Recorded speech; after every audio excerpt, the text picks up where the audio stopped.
Halloween, a night of costumes, candy, and spooky fun, has a history stretching back over 2,000 years. While today we associate it with trick-or-treating, haunted houses, and pumpkin carving, its origins are far more ancient and steeped in tradition. Its origins lie not in the United States, but in the ancient Celtic festival of Samhain, a time when the Celts believed the veil between the living and the dead was at its thinnest. The Celts were a group of people who lived in Ireland, Britain, and parts of France. They were a deeply spiritual people with a rich mythology and a calendar that revolved around the cycles of nature. We celebrated our new year on November 1st, marking the end of summer and the harvest season. This was a significant time for us, as it represented the conclusion of the season of light and the beginning of the season of darkness, and the beginning of a dark, cold winter. The harsh winters were a time of uncertainty and fear, and we believed that the spirits of the dead could return to the earth during this time. For the Celts, this time of year was a time of transition and change. The end of the harvest and the onset of winter were seen as a liminal period, a time when the normal order of the world was suspended. They believed that on the night before their new year, the boundary between the worlds of the living and the dead became blurred. This belief was central to the festival of Samhain, which was both a celebration and a time of great caution. This night, which fell on October 31st, was known as Samhain, a Gaelic word meaning summer's end. It was a time to honor the dead and to prepare for the challenges of the coming winter. It was a time when spirits could easily cross over into the world of the living. The Celts believed that the presence of these spirits could bring both harm and help, depending on how they were treated. During Samhain, the presence of the otherworldly was very strong. We would light bonfires and wear costumes to ward off harmful spirits. These bonfires were believed to have protective and cleansing powers. We celebrated with rituals and festivities, hoping to appease the spirits and ensure a safe and prosperous year ahead. Offerings of food and drink were left outside to placate the wandering spirits, and special feasts were held in their honor. These ancient traditions would eventually evolve into the Halloween we know and celebrate today. Over the centuries, as different cultures and traditions merged, the festival of Samhain transformed, incorporating elements from Roman and Christian practices and eventually becoming the Halloween we recognize now. Today, Halloween is a blend of ancient Celtic practices and more modern customs. While the bonfires and rituals of Samhain may have faded, the spirit of the festival lives on in our celebrations. From the costumes we wear to the treats we share, Halloween continues to be a night where the boundary between the ordinary and the extraordinary is delightfully blurred. So the next time you don a costume or carve a pumpkin, remember the ancient roots of this festive night. Halloween is more than just a night of fun, it's a celebration with deep historical significance, connecting us to the traditions of our ancestors and the mysteries of the past. Samhain was a significant event in the Celtic calendar, marking the end of the harvest season and the beginning of winter, a time often associated with death and the supernatural. On this night, people would gather to celebrate the harvest and honor the dead. It was a time when the boundary between the living and the dead was believed to be at its thinnest, allowing spirits to pass through. Huge bonfires were lit, casting an eerie glow over the festivities. These fires were central to the celebration, symbolizing the sun and providing a beacon of light in the encroaching darkness of winter. These bonfires were not only a source of light and warmth, but also held spiritual significance. They were believed to have the power to ward off evil spirits and protect the community from harm. We believed that the fires had protective and cleansing powers. The flames were thought to purify the soul and keep malevolent forces at bay. People would often burn offerings in the bonfires to appease the gods and spirits. These offerings could include crops, animals, and other valuable items, symbolizing gratitude and seeking favor for the coming year. It was also common for people to wear costumes, often made from animal skins and heads, during Samhain celebrations. These disguises were believed to confuse and ward off any wandering spirits. These costumes were not just for fun, they were intended to ward off evil spirits. By donning these disguises, people hoped to blend in with the supernatural beings and avoid their wrath.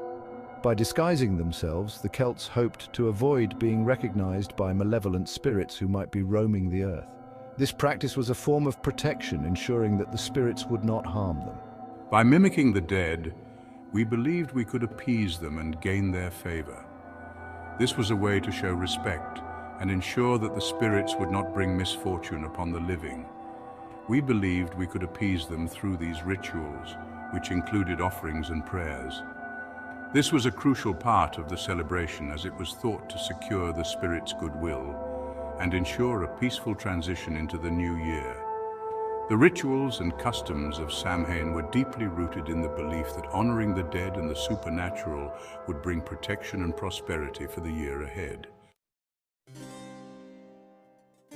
As Christianity spread throughout Europe, it came into contact with existing pagan beliefs and practices, including Samhain. This ancient Celtic festival, celebrated at the end of the harvest season, was deeply rooted in the culture and traditions of the Celtic people. It marked a time when the boundary between the living and the dead was believed to be at its thinnest, allowing spirits to roam the earth. Rather than trying to eliminate these traditions, the Church often sought to incorporate them into Christian holidays. This approach allowed for a smoother transition and greater acceptance among the local populations.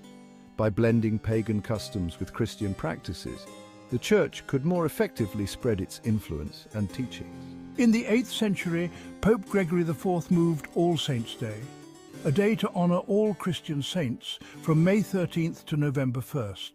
This decision was not arbitrary. It was a calculated effort to align Christian observances with existing pagan festivals, thereby facilitating the conversion process.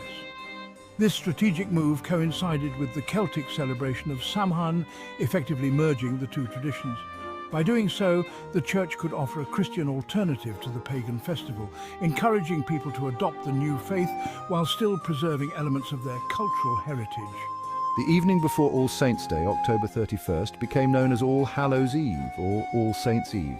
This night was seen as a time of transition where the spiritual world and the physical world were closely connected.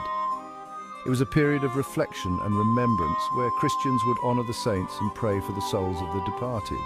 It was a time for Christians to remember the dead, including saints, martyrs, and all faithful departed. The customs of lighting candles and saying prayers for the deceased were common practices, aimed at providing comfort and hope for the living and the dead alike.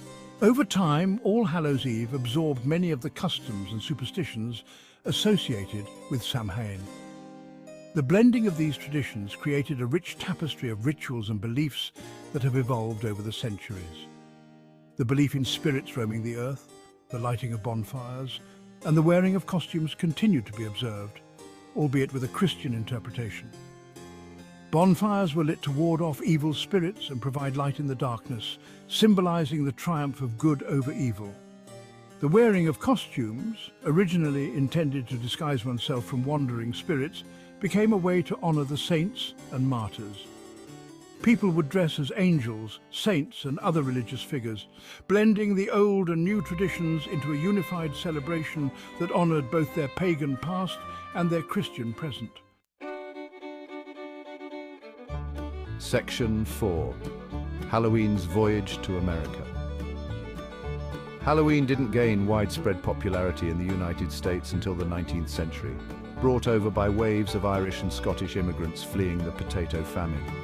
These immigrants brought with them their traditions and customs, including the celebration of Halloween. In their new home, the Irish and Scottish immigrants found a land abundant in pumpkins, a fruit native to the Americas. Pumpkins were larger and easier to carve than turnips, which were traditionally used in Ireland and Scotland for making lanterns. As a result, pumpkins quickly replaced turnips as the preferred jack-o'-lantern material. The tradition of carving pumpkins, a practice that originated in America, has since become synonymous with Halloween celebrations worldwide. Section 5. From turnips to pumpkins carving traditions. Carving vegetables into lanterns and placing a light inside is a tradition that predates Halloween itself. In Ireland and Scotland, people carved turnips and sometimes potatoes into grotesque faces. They would then place a candle inside, creating a flickering, eerie light.